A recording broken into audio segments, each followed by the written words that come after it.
3 milioni di euro spesi negli ultimi 5 anni per attrezzare le scuole comunali con mense, aule didattiche per i laboratori dedicati al tempo lungo e 400 bambini interessati alle 37,5 ore settimanali nel solo comune di Albignasego, che stanno aspettando di sapere se da settembre potranno andare a scuola anche nel pomeriggio, tanto che il Consiglio Comunale di Albignasego ha approvato all'unanimità una mozione che ora passerà in tutti i consigli comunali del Veneto a sostegno per l'appunto del tempo lungo in vista della trattativa con il governo. I genitori hanno già provveduto a iscriverli chiedendo il mantenimento di questo servizio, perché tra l'altro nel modulo ministeriale c'è la possibilità di indicare una scelta, quindi si aspettano che questo sia confermato.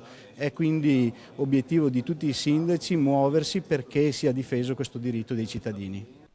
E per dimostrare che con i fatti sostegno a questa iniziativa partita dal basso è giunta ad Albignasego l'assessora alle politiche scolastiche della regione Elena Donazzan.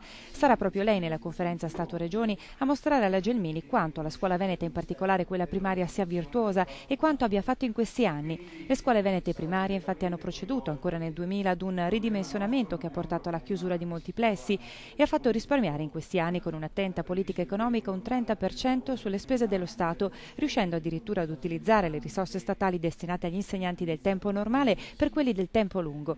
Questa era stata anche una delle condizioni che avevamo posto fin dall'inizio. Favorevolissimi a questa riforma, alla reintroduzione sotto l'aspetto pedagogico del maestro unico, ma altrettanto fermi nel chiedere che poi l'eccellenza della scuola veneta e i grandi risultati venissero difesi. Ecco che la proiezione dei tagli, così come crudamente viene posta rispetto ad alcuni parametri, non ci soddisfa e faremo di tutto perché questo venga cambiato.